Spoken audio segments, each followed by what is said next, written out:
Hello friends, कैसे हैं आप सब। इस वीडियो में हम लोग 4 टॉपिक पे बात करने वाले हैं। आपका पहला टॉपिक होगा कि आरओ एग्ज़ाम की सच्चाई की बात करेंगे।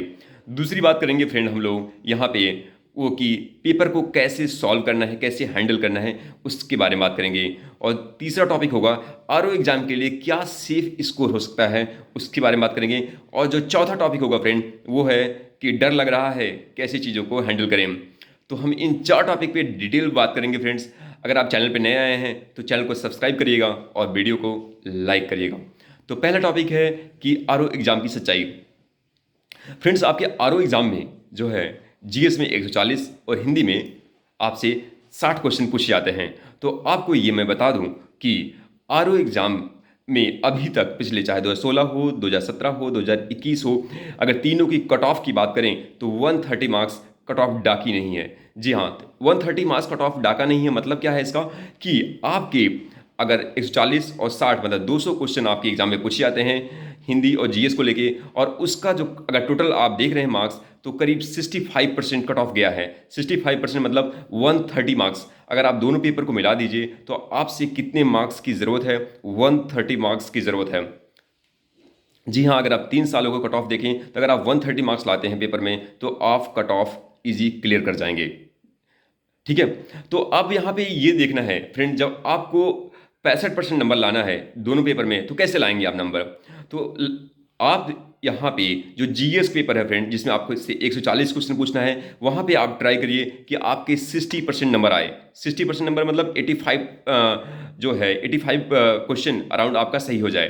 ठीक है। जीएस पेपर में आप कोशिश करेंगे कि आपसे 60% क्वेश्चन आपसे सही हो, यानी 85 क्वेश्चन यानी 84 या 85 क्वेश्चन आपके सही हो जाएं। ठीक है। और इसके बाद हिंदी में आप ट्राई करेंगे कि आपसे 80 से 85% की जो क्वेश्चन है वो आपसे सही हो जाए। तो परसेंटेज वाइज आपको क्वेश्चन ऐसे ही सॉल्व करना है। अगर आप ऐसे सॉल्व करते हैं तो आपके आरओ एग्जाम क्लियर होने के चांसेस बनेंगे। ठीक है। तो आपको यहाँ पे ट्राई करना है कि जीएस में 85 और हिंदी में आपसे 50 टू 50, 50, 52, 53, 55, 4 या 55 तक जितना भी सही हो जाए, इतना आप सही करते हैं तो आप आसानी से आरओ एग्जाम को क्लियर करने वाले हैं। ठीक है। इसी स्ट्रेटजी से आ जाना है। अब बात करते हैं दूसरी टॉपिक फ्रेंड कि पेपर को आपको कैसे सॉल्व करना है। पेपर को सॉल्व करने का जो साइंटिफिक जो मेथड होता है फ्रेंड्स, वो होता है ईएमएच मेथड। तो ईएमएच मेथड का मतलब क्या होता है? Easy, moderate and tough. तो फ्रेंड्स, क्योंकि हम लोग खुद टेस्ट सीरीज पे काम करते थे तो हम लोग को खुद पता है कि कैसे टेस्ट सीरीज या एग्जाम पेपर बनाया जाता है। तो इस बारे में बात करते हैं। तो जो आपका कोई भी पेपर बनाया जाता है फ्रेंड्स, उसका रेशियो होता है कि 40% ईजी, 40% मॉडरेट और 20% टफ क्वेश्चन पूछे जाते हैं। तब अगर किसी एग्जाम में 40% ईजी, 40% मॉडरेट और 20% टफ क्वेश्चन पूछे जाते हैं तो इसको भी समझना बहुत ज़रूरी है। तो आपको यहाँ पे कोशिश ये करना है कि आपके जो 40% ईजी क्वेश्चन पूछे जाएंगे उसको आपको बिल्कुल गलत नहीं करना है। जी हाँ, अगर आप 40% ईजी क्वेश्चन को आप गलत नहीं करते हैं तो आप काफ़ी हद तक एग्जाम निकालने वाले हैं। तो 40% ईजी, और ट्राई करना है कि जो मॉडरेट है उसमें भी आप 60% करिए, और ट्राई करना है जो टफ क्वेश्चन है जो 20% पूछे आते हैं उसमें भी आप 10% क्वेश्चन को जरूर सही करके आइए। अगर आप ऐसे करते हैं तो ईजिली आपका टोटल जो है 65 से 70% क्वेश्चन सही हो जाएंगे। तो ईएमएच मेथड के माध्यम से आपको पहले इजी इजी इजी जितने भी इजी क्वेश्चन हैं उसको ढूंढ ढूंढ के पेपर में सॉल्व करना है। जो कि आपके अगर जीएस पेपर आप दे रहे हैं 140 में, उसमें 50 या 50, 55, 60 क्वेश्चन ऐसे होंगे जो कि इजी क्वेश्चन होंगे फ्रेंड। तो अगर पिछला आरओ 2021 का आप थोड़ा सा उसको फैक्चुअल पूछा गया, इसी वजह से उसमें ज़्यादा टफ हो गया, लेकिन कम से कम 50-55 क्वेश्चन ऐसे होंगे आपके आरओ एग्जाम में जो निहायत ही ईजी होंगे, जो लगभग नॉर्मल लड़का भी जाएगा वो कर ले जाएगा। तो 50 क्वेश्चन इजी। फिर इसके बाद जो अगला नेक्स्ट आपका स्टेप होगा वो मॉडरेट होगा। तो आपको यहाँ पे पहले 50 क्वेश्चन को पूरा पेपर में ढूंढ ढूंढ के उसको कर लेना है और उसको मार्क शीट पे फिल कर लेना है। ठीक है। तो 50 क्वेश्चन आपने कर लिया।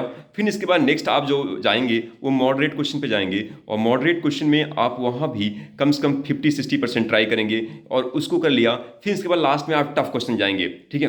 टफ क्वेश्चन पे लास्ट में आप ट्राई मारेंगे, क्योंकि जब आप इजी और मॉडरेट कर लेते हैं तो आप एक कॉन्फिडेंस बिल्डिंग का काम होता है।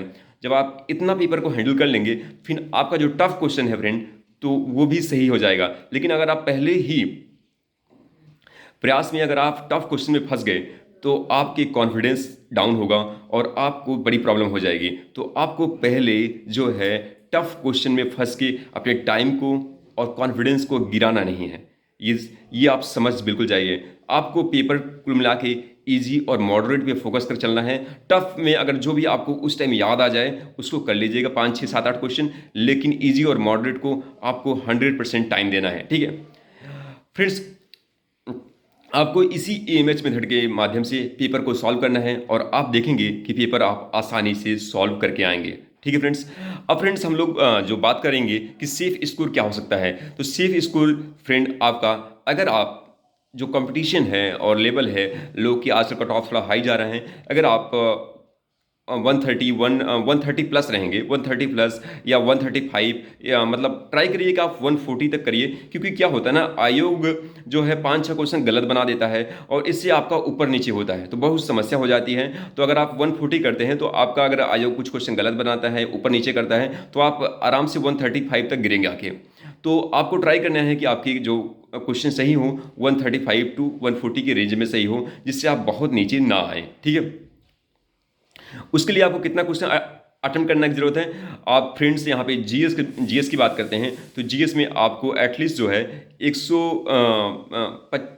125 से लेके 130 क्वेश्चन आप वहाँ पे अटेम्प्ट करिएगा, 125 टू 130 क्वेश्चन, जो कि बहुत बेस्ट है। और इसके बाद अगर बात करते हैं हिंदी में ट्राई करिएगा। अगर आपसे 1 2 नहीं आता और आप सारे अटेम्प्ट करने का प्रयास करिएगा। ठीक है, हिंदी में आप सारे अटेम्प्ट करिएगा और जीएस में 125 से 130 क्वेश्चन अगर आप अटेम्प्ट करते हैं तो आपके स्कोर अच्छे आ सकते हैं। ठीक है फ्रेंड्स, अब बात करते हैं लास्ट टॉपिक पे, जो फ्रेंड्स बहुत अहम टॉपिक है। लास्ट टॉपिक वो है कि डर लग रहा है। जी हाँ, डर आपको 4 प्रकार का डर इस टाइम लग रहा होगा। पहला डर ये लग रहा होगा कि आपके सिलेबस कंप्लीट नहीं है। दूसरा डर ये लग रहा होगा कि आपके टेस्ट में जो है टेस्ट पेपर में मार्क्स नहीं आ रहे हैं। तीसरा डर आपको ये लग रहा होगा कि आपका रिवीजन सही से नहीं हो रहा है। और चौथा डर ये लग रहा होगा कि आपको, क्या डर लग रहा होगा, चौथा डर आपको ये लग रहा होगा कि अभी एग्जाम से पहले जो चीज़ें मैंने पढ़ी है वो भी भूल रही है। तो फ्रेंड्स, अगर आपका सिलेबस कंप्लीट नहीं है, कोई टेंशन लेने की बात नहीं है। आपको एग्जाम में 65% मार्क्स ही लाना है। तो आप जो चीज़ें पढ़ रहे हैं उसको एकदम ठोस अच्छे से रिवीजन करिए। जो चीज़ें याद हैं एकदम कंठस्थ याद होनी चाहिए। और एग्जाम की डिमांड भी यही है, आपको चीज़ें एकदम क्लियर एग्जैक्ट याद होना चाहिए। ठीक है फ्रेंड्स, क्योंकि इसमें फैक्ट और डाटा भर भर के पूछे आते हैं। तो आपने जितना भी सिलेबस कंप्लीट किया है उसको आप रिवीजन पे ध्यान दीजिए। ऐसा जो छूट गया उसको छोड़ दीजिए और यहाँ पे आपको पूरा फोकस रिवीजन पे करना है। दूसरा है कि टेस्ट में मार्क्स नहीं आ रहे हैं। टेस्ट में मार्क्स नहीं आ रहे हैं, इसकी भी कोई टेंशन लेने की जरूरत नहीं है। क्योंकि जो टेस्ट सीरीज होता है फ्रेंड्स, जो कोचिंग का, वो थोड़ा सा हार्ड बनाया जाता है आपके रियल एग्जाम के अकॉर्डिंग। तो अगर टेस्ट में मार्क्स नहीं आ रहे हैं तो भी टेंशन लेने की बिल्कुल ज़रूरत नहीं है। आप केवल रिवीजन पे फोकस करेंगे और आपके एग्जाम में मार्क्स अच्छे आ जाएंगे। आपको बिल्कुल टेंशन लेने की ज़रूरत नहीं है। जो टेस्ट पेपर होते हैं वो रियल एग्जाम से हार्ड बनाए जाते हैं, ये हमेशा होता है। फ्रेंड्स, अब ये है आपका जो तीसरा डर है जो है वो रिवीजन सही से नहीं हो रहा है। तो रिवीजन फ्रेंड्स आपको स्ट्रैटेजी वाइज करना है। अभी आपके पास 5 6 दिन बचा है। तो आप यहाँ पे हिंदी और करंट अफेयर को साथ में लेके चलिएगा। हिंदी और करंट अफेयर को साथ में ले चलिएगा।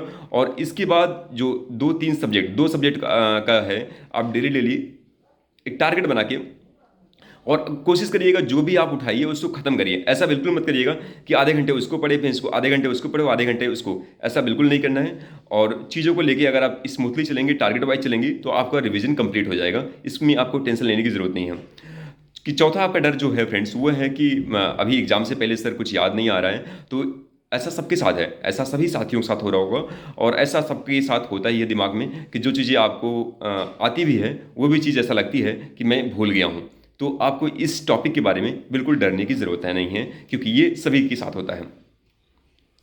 और फ्रेंड्स, जो सबसे लास्ट में ये है कि आपको यहाँ पे शांत रहना है, शांत रहना है। तो ठीक है फ्रेंड, अगर आप जितना शांत रहेंगे, जितना अपने दिमाग पे नियंत्रण रखेंगे, उतना चीज़ें आपकी कंट्रोल में रहेंगी। तो ऐसा कहा भी जाता है फ्रेंड, धीर भयो बलवाना। तो अगर आप धीर हैं, गंभीर हैं, तो आप जरूर बलवान होंगे। और यही फ्रेंड्स ज़रूरी है।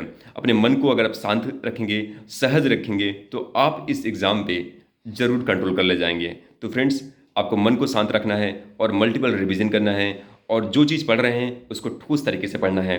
ठीक है फ्रेंड्स, अगर आपको ये वीडियो अच्छा लगा तो वीडियो को लाइक करिएगा और चैनल को सब्सक्राइब करिएगा। Thank you so much friends.